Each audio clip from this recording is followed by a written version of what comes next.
My ass hit the microphone. Okay. You good to go? Yeah, I'm good to go. You promise? Yes. Okay. Hi there, and welcome to the Lunar Guild podcast. My name is Sean. I also go by Zybern.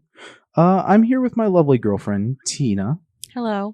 And today we're just here to talk about some of our gaming interests on this podcast. Just kind of talking about different fandoms that the other's not too familiar with, to try and kind of explain it in a very simple manner to try and get the whole premise across.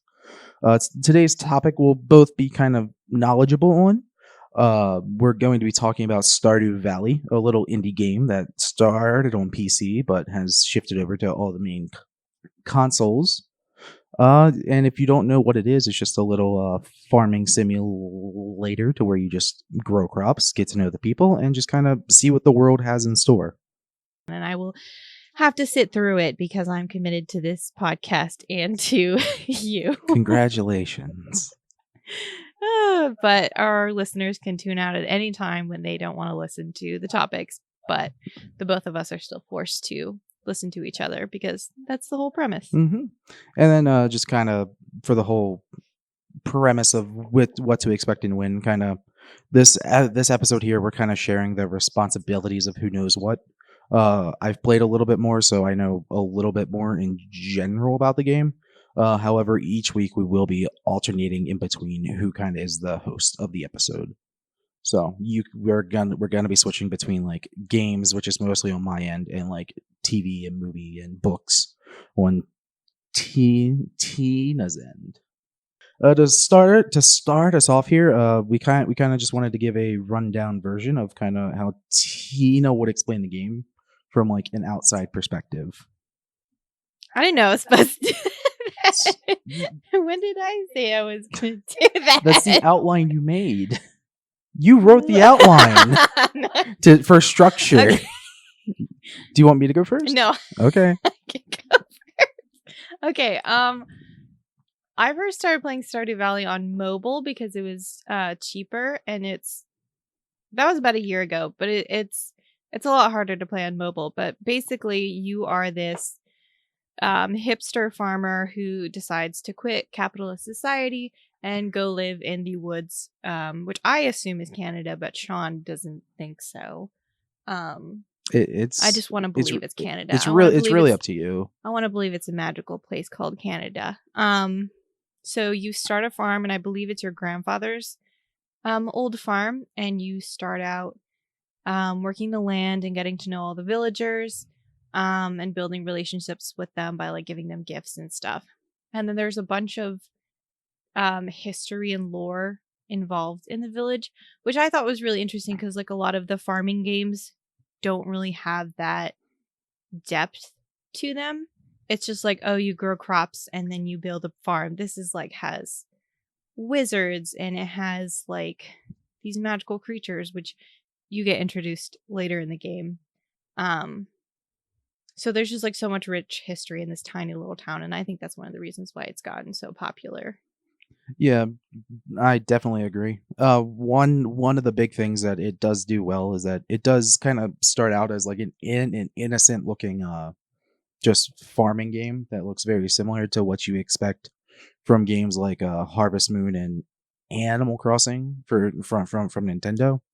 However, it kind of makes itself unique in its sense to where one, it's more in like a pixel art sprite based instead of 3D like the Harvest Moon and Animal Crossing games. But it does start out with you just like growing crops, and you kind of are only have enough energy and good with your tools in the game to kind of just water your crops. Then you have to go talk to the town's people. And just as time moves in the game, there's 4 months within like the entire year of the game, and there's 28 days within each season. So you just kind of get to grow your crops, and it's very forgiving in the first part of like the first month of spring with the crops that you grow. But the more you advance and the more you unlock with like your skills, and kind of as you improve as a farmer as a whole, you get more abilities and you start to unlock what the game has to hold. because around that point you start to become friends with at least one or two people, depending if you focus on that. You can just water your crops, eventually pet your dog or cat, then go to bed. You don't have to talk to anyone. But the game unlocks more if you talk to them. Yeah, I think I kind of forgot like to make the comparison to Animal Crossing, and I've only played a little bit of Animal Crossing in like the free mobile version again because I'm not Mhm. really a gamer. I just I'm not going to spend money on games if I haven't played them before, which is what you're for. Yeah, exactly. I get to play all the games you have and see if I like them and then maybe buy them for myself, which is basically what I did with Stardew. But I don't know, like Animal Crossing, I know it's like one of the most popular games in the world right now, and I don't want to sound elitist, but it's kind of boring. I'm not I'm not the biggest fan of the Animal Crossing franchise as a Hmm. whole. I've tried to play several of them on both the Nintendo 3DS and on the Nintendo Switch when the new one came out. However, I think my biggest drawback is that one, there's a lot of at least functionality issues that are very halting in the game. Uh, for example, for if those are familiar, when you're using a tool in Animal Crossing, uh, to switch the tool, you need to stop and watch a little animation for it to switch. And no matter which way you're looking, it turns you to face towards the camera. So it's like you could be trying to look at something like farther away from you, and as soon as you line up, you have the wrong tool, and then it turns you around. So you have to redo that. That's one of my biggest draws for it. But the other, its big claim to fame is that it runs in real time. That's like its whole gimmick and whole claim to fame is that it runs in real time, which Stardew Valley here doesn't do. Hmm. It has its own time system, and you can get through like if you try and drag it out as long as you can. Each day lasts about 20 minutes. Yeah. That's if like you try and fish all day, and when you're in like a menu or in a cutscene, time will stop. So unless it's a multiplayer, but we'll get to that in a little bit for that one. Time will stop, so you just kind of it drags it out. And depending on the time, depends on where people are and what they do. I feel like it is, I feel like it's more simple Hmm. than Stardew, which isn't necessarily a bad thing. It's just not like for me personally. I think one of the things that I don't like about Animal Crossing is that it's in real time because I don't always play every day. And so I feel like that kind of it's good for like from a marketing standpoint, like, oh, you have to play every day. So like you're gonna get hours in and that like kind of buys into the corporate, mentality of like you're gonna spend more hours in the game and you're like gonna labor more and then you're gonna buy stuff, which is basically what Stardew Valley is like the complete opposite of. Hmm. Um and like I don't know, I feel like Stardew Valley like it's kind of in real time as in like you only have that 20 minutes to play that level and then you pass out. There's no way of getting around that.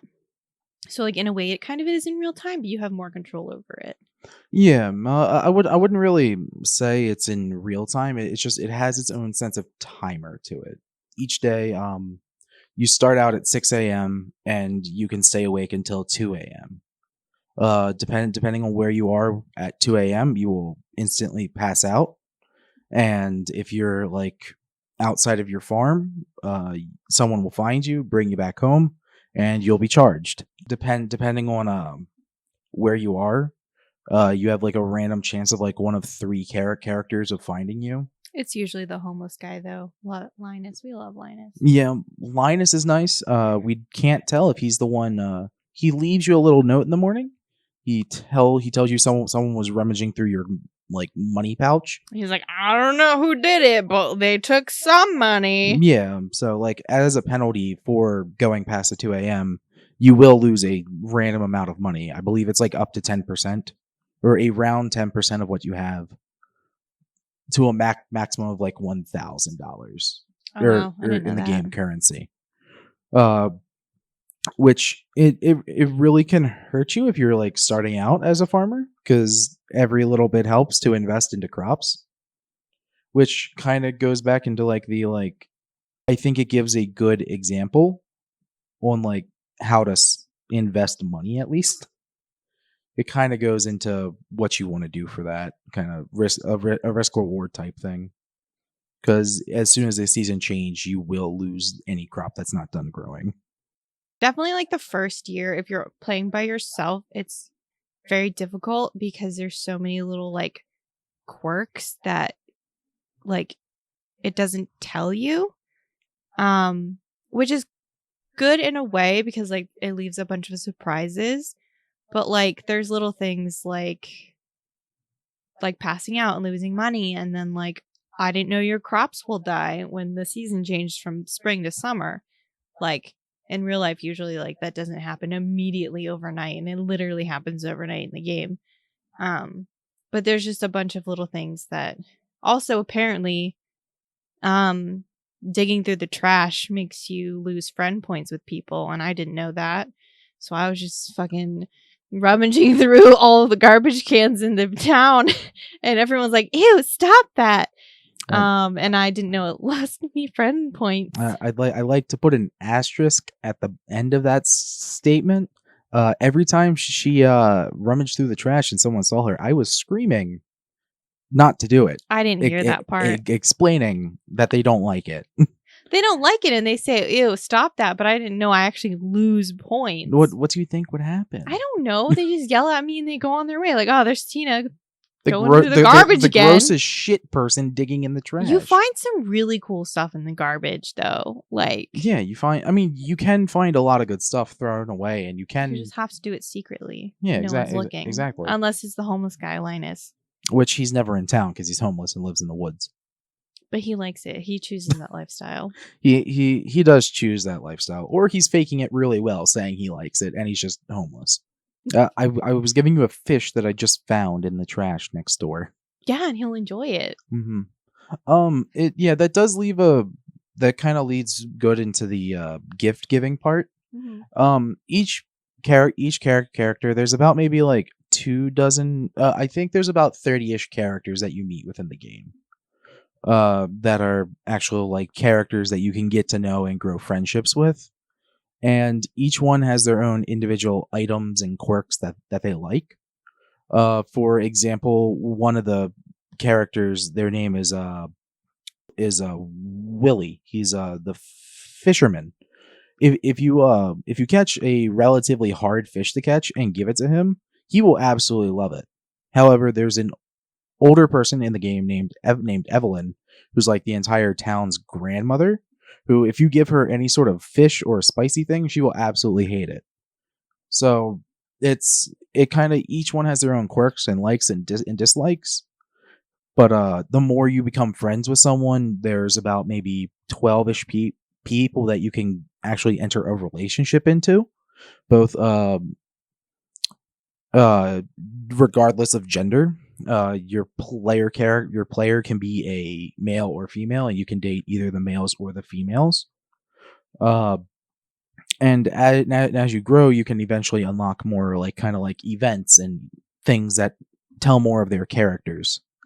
There's like a heart point system to where there's 10 hearts for each person, and whoever you can date, you have to be dating them to unlock their higher end stuff. Anyone else who's kind of just like a character in the village, you can get their 10 heart event almost like at any point. You just have to be friends enough with them. The only ones who are on their own that you can't probably date are like the blacksmith and Willie the fisherman. What if I want to date the fisherman? That you can code a mod. There's a what? Speaking of mods, there's a massive modding community for this game. Explain that to me. What is mod? Okay. Basically, it's some way to overwrite they use the existing game's information and just kind of add stuff to it. Mm-hmm. So, like, I know one of the biggest mods for the game is that someone made a working tractor within the game. So, like, as you drive it, it functions very similar to, like, there's a horse you can get It's very similar to a horse, to where instead of traveling around town at a faster speed, when you're on your garden, it'll till the land. So in like a 3 wide space. Is that legal? Yes. I mean, yeah, you just have to do it yourself. Okay.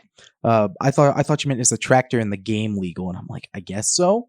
I don't know if you have the permit for it or not. I don't care. Mayor Lewis is gonna come get you. No Yeah. tractors. You're fined $2,000. That's not that much. Yeah. But essentially, yeah, no, mods are usually okay for games. Depending on the studio, depends if they like it or not. I know people like Nintendo absolutely hate it when you do it to their consoles, but you can do it. It is functional. However, there are a lot for like Steam games, and some people really like it. There's an entire thing called the Steam Workshop, which Steam allows custom mods and DLC to some games, and depending on the game, depends on if it supports it or not. So it really all comes down to who made the game and see if they like it. But there are just a ton of mods that you can add to the game that kind of just add to the entire experience. The biggest other example that I can give of a game that's like this is Minecraft in its entirety. It's been out long enough that it's very hard to not find something for it. To where others have made almost anything you can think of for the game itself. But back in Stardew Valley, you can find mods that kind of completely rework the map to where it adds in a bunch of people and places that you think would be there. It adds extra story elements to it, as well as additional characters that you can find, and that's just like a singular mod. There's other ones that add different textures to things. There's one that adds different abilities. One of the biggest ones that I know of is that you can have a chest, and it is like a universal storage system. You just have to place down a chest somewhere and you can chuck stuff into it and access it from any other point. It's very convenient when you're used to the normal game and you have to run everywhere to put stuff away. Oh yeah, I asked you the other day if that was a thing, and you're like, no. Yeah, no. Not in the real game. Yeah, not in the normal game. There's not a standard way to just chuck stuff into a chest and it'll sort itself out. Mm-hmm. It would be really cool, but there's a lot of different items in the game that have a lot of different variables, which would take a lot of coding to do.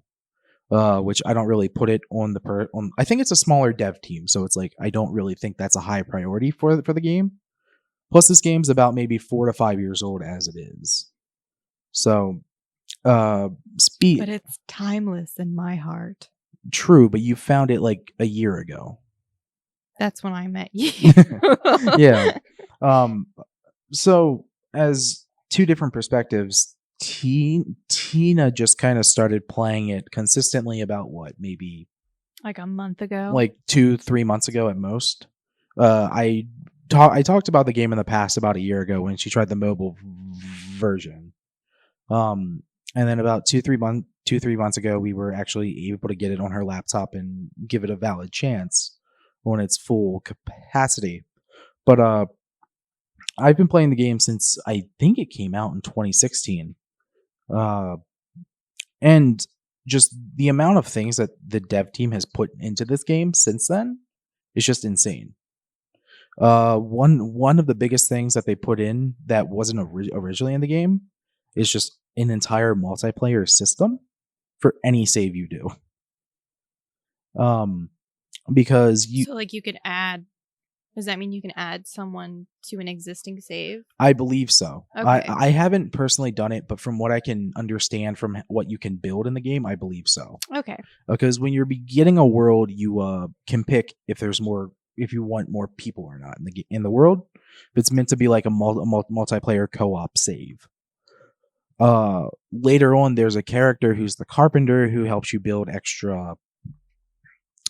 extra buildings for like cows and pigs and chickens and stuff, like coops and barns. That one of the things that she can build is just like extra cabins, which are usually what you find when you start up a multiplayer world. So like you can I'm assuming that you can add one to a world that was originally a single player only, and have someone join in and join you for it. Okay. Was that a mod or is that? That's a standard thing in the game. Okay. That just came in one of the updates. I believe currently the game is at version 1.4. Okay. Which, for those who don't know, that's a meaning to where it's 1.5, almost 1.5. Yes. 1 is standardly the version type, and then point, and then whatever's after it is its update number. So it's had 4 major updates, and in the 4th one, which is the one it's currently on, they put in an entire multiplayer system. But I still can't move my bed in my house. That's actually coming in the newest one that I believe the developer has said that's coming out relatively soon. You can move all of the furniture. Yeah, except your bed and your dresser. It annoys me. Yes, a lot of people, I believe, have complained about it in the past, and the developer's like, okay, fine, you can move it. And in 1.5, which is coming out soon, I believe you can move it. Okay, that's good to know. That's good to know. Yeah, but it's like so you can make any save you had, like ones before multiplayer was even a thing. You can make those into multiplayer saves. Okay. So like if I absolutely wanted to, I could go back to my very first save. Everything in that's completed. Like I've played it to what I wanted to do, but I can put in a building and you could join in. What year is that save? It's the beginning of year 3. Oh. So one thing I want to talk about multiplayer, and then we'll go to actual story. Okay. There's one last thing I wanted to talk about for the multiplayer. One of the big differences is that if you do a multiplayer save, is that it does work more in that kind of quote unquote real time sense. Because what I was saying before with the chests and fishing and stuff is that when you enter like in a menu for like inventory or like in a dialogue text, time will stop. You can pause the game at any point. If you need to get up and use the bathroom, go get a drink, some food, someone calls you, do whatever you need to do, you can pause it real quick. You can't do that in a multiplayer save, at least not to what I know of.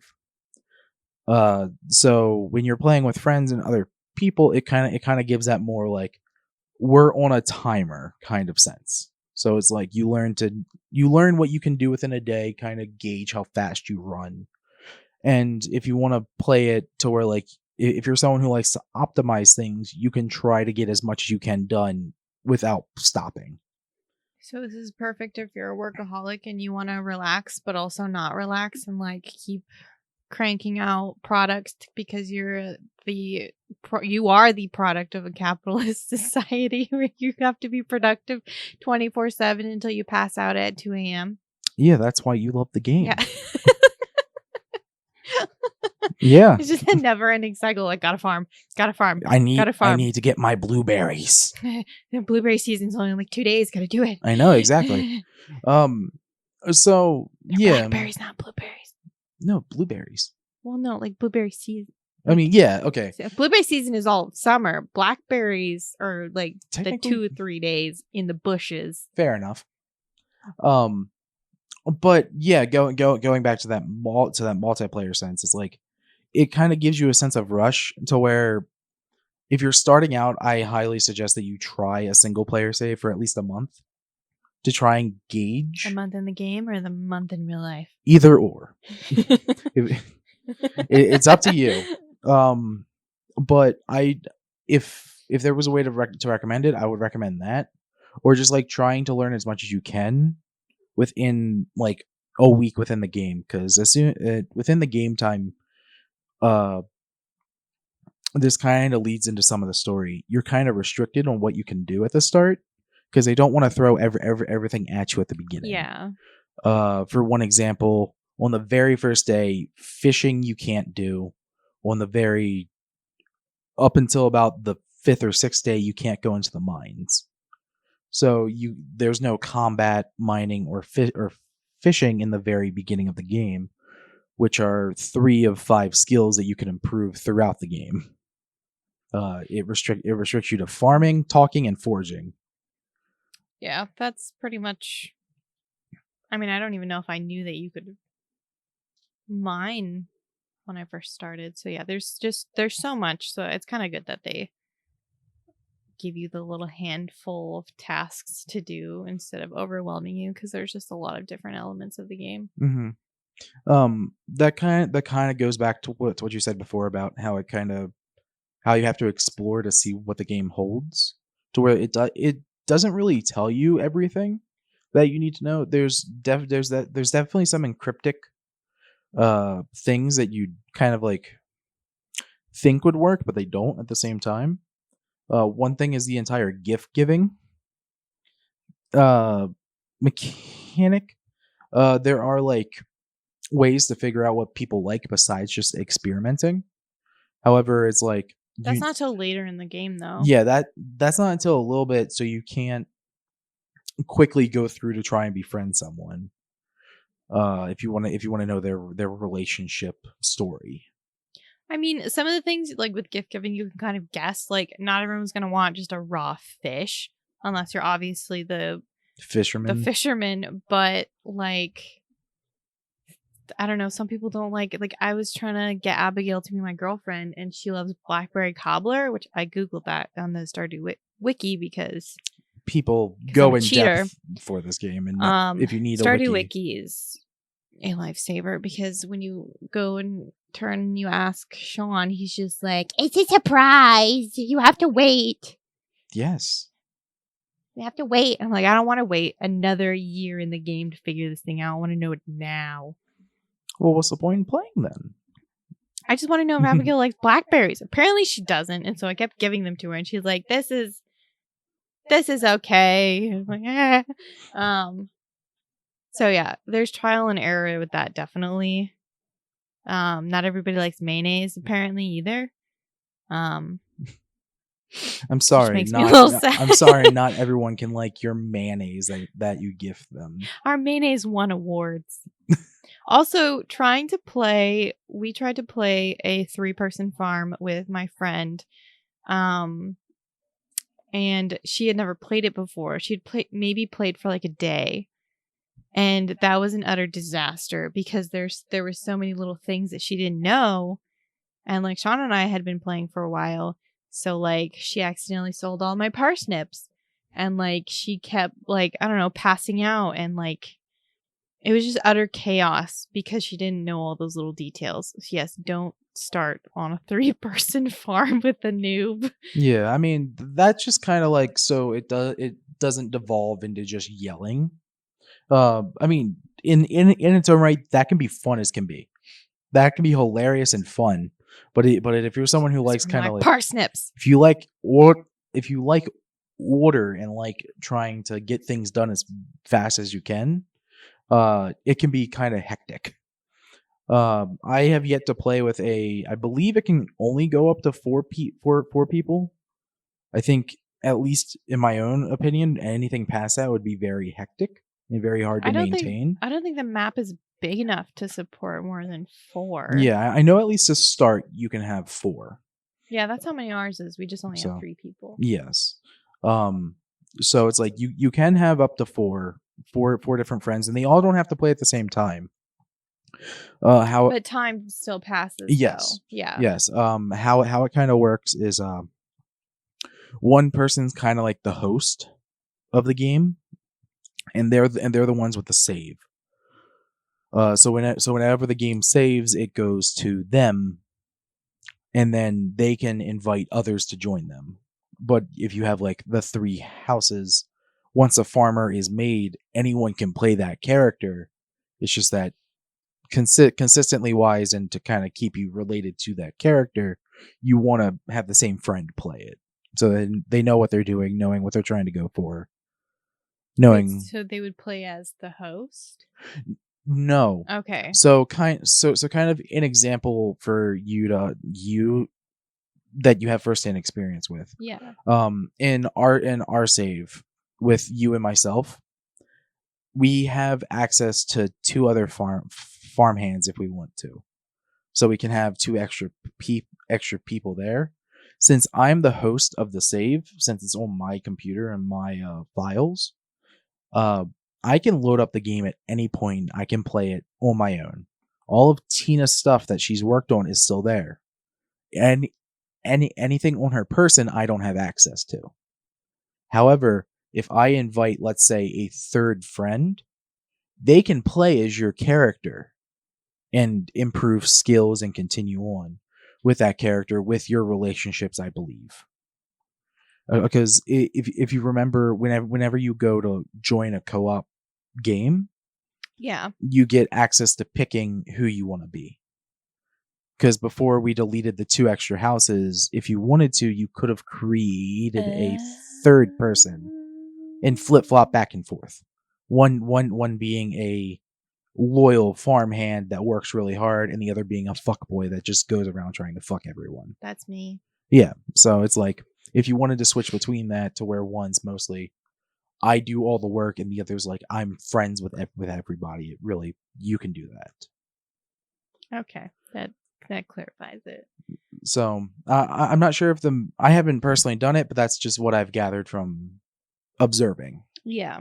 So I could be spitting out incorrect information here, but that's kind of just what I've gathered. The fans, all 0 of them, are angry. You're spitting out false information, misinformation, fake news. That's fine. I guess let's get back on track here at least a little bit, for like at least telling what some of the story has. Kind of waiting half an hour to get to that one. This is what I deal with every day, listening to you talk, and I'm like, oh my god, are you done? I love you, but are you done yet? No. So Dang it. the main thing that kind of the game's about is that, as Tina explained before at the beginning, is that you take over your grandfather's old farm. On his deathbed, he leaves you his farm and his will, and you decide to give up corporate wherever, and go corporate Canada and go to the old farmland. And there you get to meet all the different people. You have all your standard different your standard characters. You have you have a saloon, you have the fishing docks, you have the mines, you have your blacksmith, and you have a general store, you have a medic, and you have a few just random families within the town. You do have your I guess competitive farmhands in the people that you buy animals from. Yeah. I'm not sure. I mean, besides Marnie, who owns like the cattle store. Yeah, I she's don't a really think rancher, but yeah, there's not. She has like 2 cows. yeah, I mean, I only say competitive because technically you can go a complete barn animal route and just forego all the crops. Yeah. So not technically a competitor, but if you want to think like that, you can. But it's just kind of like about 30 different people that kind of give you the whole array of what you could need to allow you to upgrade your farm as you go. In the very beginning, you know jack shit, you know absolutely nothing. Just like real life. Exactly. If you just picked up yourself one day and went to the farm, you'd know absolutely nothing. You'd have no energy for anything. However, as time goes on, you improve with those skills, and then you just kind of get better at the things related to farming or whatever you really want to do. Because there's 5 different skills within the game. They're just the main ones that you get, such as farming, foraging, mining, fishing, and then there's combat as well. Because there is a whole combat fighting What about system. the power of friendship? That's a skill. I guess technically yes, because there's an entire social aspect to the game as well. It is. If you give people a fish, they're not gonna, and dig in the trash, they're not gonna be your friends. Exactly. You don't have enough charisma. However, one big thing is that for the most part, there is no negative aspect for being like just yourself and not talking to anybody. Like if you don't make friends, you don't really lose stuff. There's just, you have a lot to gain if you become friends. But Like the real world question Both. mark? I guess. I'm saying, is having friends in the real world benefit you? I couldn't tell you. Or does it just make things worse because you got to deal with their shit? Like Shane. Perfect segue. Okay. We're going to talk about Shane, the Okay. piece of shit. Okay. Shane is basically a character. Every time you go up and talk to him, he's like, ew, what are you doing? I'm busy. And he's really just like chain smoking and drinking in the corner. I don't know if he smokes, but like probably in the corner of the saloon. And then like as you become friends with him, he slowly like puts his walls down and you're like, but you're still an asshole. And then he gives you a chicken. Yes. That's it. That's the whole story. Yeah, that's the entire like storyline for Shane. But yeah, I mean, not everyone is going to like you. Yes, they will. I mean, if you're That's my goal. I mean, there are achievements if you're an achievement person to become friends with basically everyone. I believe one achievement is to have like 50% complete friendship with at least 20 people in the village, which is about 2/3 of them all. So there's things like that, but you don't necessarily have to become friends with them. Assumedly, you will find your favorite villager based on personality and who they like, or who you like. But it kind of you don't need to do it. But as you level up within the game and kind of become better at your farming, you begin to. The better you get, the more automated you can make the farm. With like automatic sprinkler systems or automatic harvesters for like your cows and stuff. Yeah, it could basically be like you said, fully automated. So then you can focus on other things like the mines or friendships or fishing or whatever. Mm-hmm. Like, and then also there's the other route that you're currently taking in one of your saves, which you absolutely hate. But I adore the character. I hate the route. He though. looks like a Papa Smurf. He does look like a He Papa looks. Smurf. He looks like a 40-year-old Smurf, like alcoholic Smurf. Yeah, like a guy who did not give up on the Smurfs and wanted to be one himself. So he ate a bunch of blue things and turned himself blue, and that's just blue. Walks around in boxers. Yeah, that's just blue like body paint that he lives in. Sure, he never showers. Yeah, okay. His name is Joja Boy because he joined the Joja Mart corporate industries. So sell out. The game kind of gives two routes for what you can do to progress the. It's not a mandatory story, but if you don't want to go in the social aspect, there is some other like direction you can go. As in, there's a community center that's kind of run down, and the game has hints of magic within the games, mostly so it doesn't have to logically explain how this stuff happens. But as you kind of explore the game and get better at farming, there's these little bundles within the community center that you can complete that cover the entire aspect of the game. So it forces you to kind of get good at all the skills. So like you have to fish, you have to mine, you have to fight, you have to be good at farming. You have to have a variety of farming. You can't just plant all the same crop that sells for the most and then do that. And in return, you can restore a community center and kind of bring more life back to the town and fix some of the more broken aspects, such as like a greenhouse to where you can grow crops all year long and in the winter. Or just like a bridge that gives you access to a quarry that gives you a ton of minerals. However, there's a different route for if you don't want to buy variety. You want to be a corporate sellout who hates everyone and wants to pollute the earth, the motherland. I'm not personally polluting the earth, so I don't care. Every time you go fishing, there's always cans of Joja soda and like trash in the. That's fine. And the more I'm not the one causing it. if you join corporate Joja, you are, and like I think there are spirits, and like if you check your TV, like the spirits will either be like pleased that day or displeased. And I think if they're more displeased, like when you're fishing, you'll get more trash. Yeah, just kind of how that works is that it's a 5. It has 5 degrees of luck for the day. If they're neutral, you don't get any luck gained.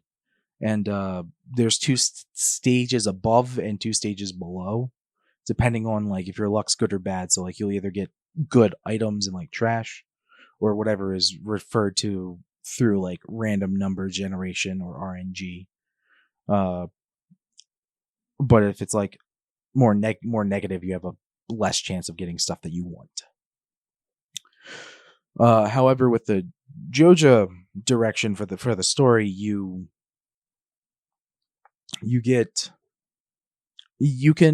pay a fee to join the corporate market. What's funny enough is that if you watch the intro, which I know we skipped on our save, but I've seen it multiple times.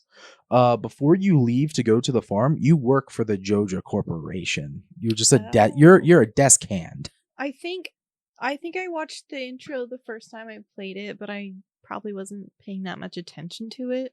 Yeah, you're a desk worker for Joja Industries. So you've always been a scumbag. Exactly. I mean, you hate your job there, and that's why you leave to the valley.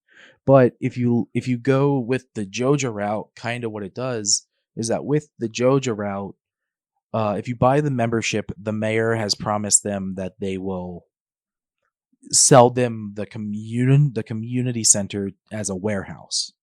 So like you kind of forego helping the community center, Amazon, basically, and you go the corporate route to where you, instead of giving variety, Jeff Bezos. Yes, instead of giving variety in what you grow, you just do the most optimal farming you can, as in the spring, you buy cauliflower as soon as possible because that gives you the most money.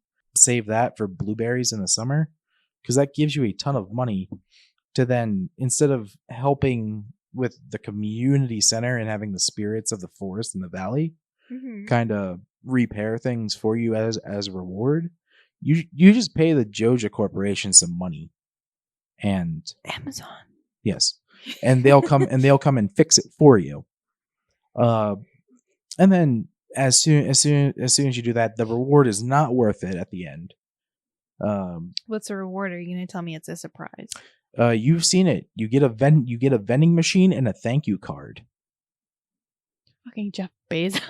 Yeah, it's just they say thank you, and then they give you a vending machine, which I believe gives you 1 Joja Cola per day, which you can find per day in the river. Yeah, you can find a lot of them very easily, and they're only like 75 gold, which in the game is not a lot of money. Most seeds are around that price. Yeah, 1 seed. Yeah, one seed is around that price. So it's not really worth it at the end of things. It's a lot easier if you want to feel like you're optimizing everything from the very beginning. Because if you just want a lot of money and all the upgrades you can get as fast as you can, that's a good route to take. However, you don't get any of the bonuses from like completing the community center. Yeah, because each time you complete they're called bundles in the community center in different rooms. Okay. Each time you complete a bundle in the community center, you get like a prize, and it'll either be like seeds or like an item. But I guess you don't get that in the Joja route. No. Okay. It's just strictly it. Overall, it takes a lot less work to get the rewards. However, you don't get any of the additional rewards at the end. And you can't go to sleep at night knowing that you took care of Mother Earth instead of adding more pollution to her rivers and forests. I mean, I'm not personally doing it. My farm's an organic farm. Everything about it's perfect. Sure. It's just the people says that the Smurf. says the people I employ, not so much. Your cows are gonna riot in your sleep. They're gonna burn your house down. Exactly. That's fine. Chicken's gonna pluck your eyes out. That's a little worse. But yeah, now that we kind of have that out of the way, there's a lot of different characters that we can kind of talk about. Like my boy Elliot. My first love, who I actually didn't succeed in wooing yet, but I will. You are insistent on that one. So I think I just keep giving him the wrong gifts because I haven't actually checked what he likes. You care about him so much.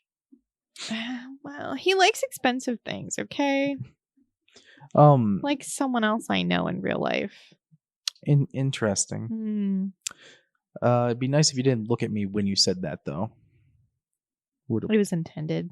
I know. But yeah, so he likes the most. I'm sorry, I'm on the wiki now. He likes one of the most expensive soups.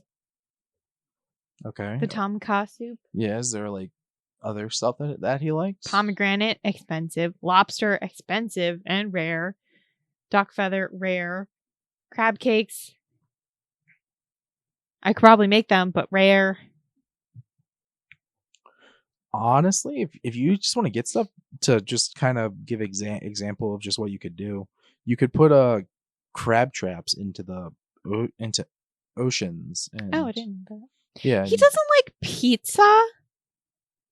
What kind of elitist bullshit is this? Yeah, he doesn't like a lot of the most common gifts, which is probably why I haven't gotten high friendship with him, because he doesn't like a lot of the forageables that I give away as gifts, which are just shit she finds on the ground and then hands to someone. Like, here's a dandelion, please love me, which it worked for Abigail, but it didn't work for Elliot. Also, apparently he hates salmon berries, which I use a lot for gift giving, and quartz. Fun. Which is interesting because a lot of people like quartz. Yeah. Quartz is it's just a very common thing, so I'm not sure. But yeah, so there's a bunch of different people that you can get to know, and each one has their own stereotype, I guess. I wouldn't really say stereo. Actually, that's not the correct word. It's more or less they all have their own trope, their own personality that doesn't very overlap with or doesn't really overlap with a lot of other people. The only one I can think of off the top of my head is that there's the carpenter who can upgrade your house and build your farm stuff. Robin. And, yeah, her name's Robin, and there's another person who's Leah. A young artist who came out to the village to get away from society as well, named Leah, who is looks up to Robin for her work. And they're both gingers. True. Coincidence? No, I think not. I mean, it does just kind of double down on that theme because they both look very similar. It's Robin looks like an older version of Leah. Leah looks more like Robin's daughter than Robin's two children do. That's true. Suspicious. I mean, Robin's family is a little weird, though. It is a second marriage. I know, but Sebastian, I'm pretty sure, is her son from her first. Yeah, marriage. but he looks nothing like her. Well, yeah, not all children look like their parents. Though. I know, but Leah looks exactly. I feel like there's some shady shit going on. There might be. I haven't heard anything about it. Abigail has. Oh no, that's just a fan theory. The purple. Well, we're gonna talk about it. Okay. You said Abigail might be, the wizard's daughter because she stands outside of his house, which is a little weird. I mean, because it's in the middle of the forest. They've also, at least in the game, Abigail's mother says that she dyes her hair purple. Her normal hair color is like a chestnut brown. Because she's edgy. She's trying to be like her real dad. I guess so. But yeah. So to give a little context for those who don't know, Abigail is one of the people that you can date and marry, who has like purple hair, and her mother has green hair, and her father has like brown hair. Yeah. And there's a wizard who lives far outside the town who has purple hair as well. He's the only one with purple hair. So it's like there's a very common fan theory to where she's like the secret love child of her mother and the wizard, which I don't think is actually true, but there are some mods that kind of make it truer. I want to believe. I mean, it's fun. It's fun to believe that, but it's like every person has like their own kind of issues as well, which I think the game explores well. It does fall into like the kind of trope category, but it does kind of show that whichever character you go for, they each have their own like issues on top of things that they really enjoy and what they believe in. Which kind of sucks because you're going into the game like, I want to escape from real life, and then boom, you're having relationship problems in the game, and you're like, this is not what I signed up for. I mean, yeah. I mean, it keeps things spicy, but yeah, it's not just like, thanks for the quartz, now fuck me. It's not like, no, thanks for the quartz. I have extra. I have homework. I have severe depression. It's like at Shane or Sebastian or Elliot. It's basically like, the whole town. I mean, honestly, the game kind of takes up. I find it funny. All the people that in the game that you can date, I've seen your personality into, Tina. Because so apparently I have my personality can be split into like 15 different. Yes. I'm that diverse and like fucked up. I was gonna say special. I was gonna say I'm special, but okay. But yeah, just kind of like everyone kind of has their own thing that they like. Does that mean my father's a wizard?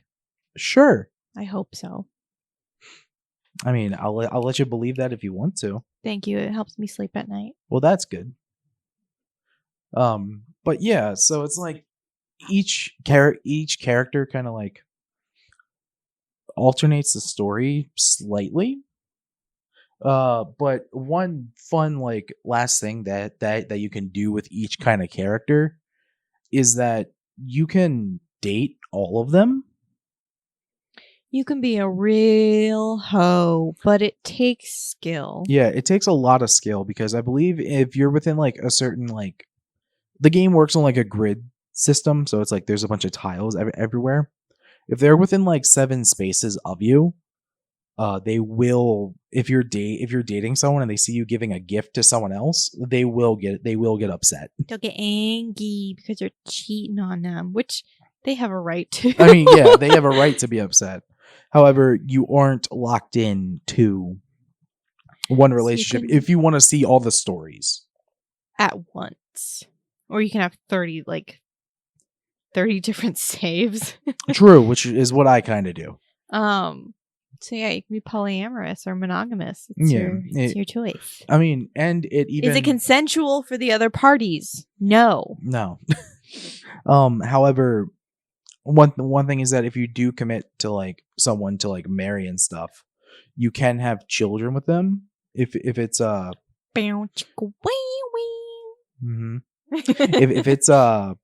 if it's 2 of the opposite genders, it will be a child that you guys like have together. Unfortunately, the children don't really do anything. I think they can randomly help out with one farm task. One child labor once they've grown up a little bit, but besides that, they don't really do anything.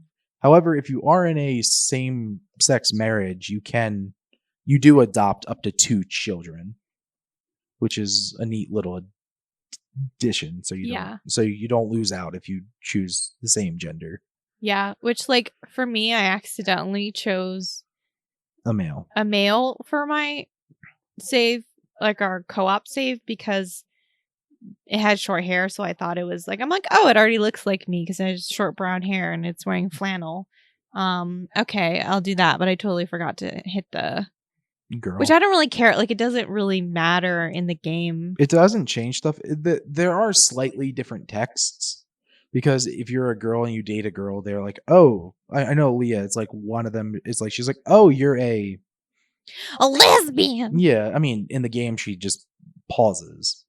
Wow, Leah, way to be like non-affirming of your own gayness. No. She's like, I didn't know you were. I am as well. So are you? Yes. Are you? Yes. Are you? Mm-hmm. That's the thing that people are like, are you? Like, you? Yeah, I guess people do that in real life. They're like, are you? She kind of like she does that, so it's like you get very little text changes depending on if you're male or female. Mm-hmm. Going for a male or female. Also, Sean, you're not gonna get this reference, but Leah is totally a cottagecore lesbian. Let that be known. Yeah, right. I don't get it. I can't add anything to that. This whole thing. Okay, if you have been listening this whole time and you need one reason to play the game, it's a good game for cottagecore lesbians. They're basically just lesbians who want to live on a farm. Oh, then yes. Yeah. But it's like an aesthetic. It's very popular right now. But Leah is totally one of those. Yeah. So, but that's just the one example I have of just like you do get some text changes depending on what you get. I would have dated Abigail regardless. Yeah, that's fair. She's definitely your normal like gamer girlfriend type. So I'm dating myself. Exactly. However, it does give a wide variety of who you might want.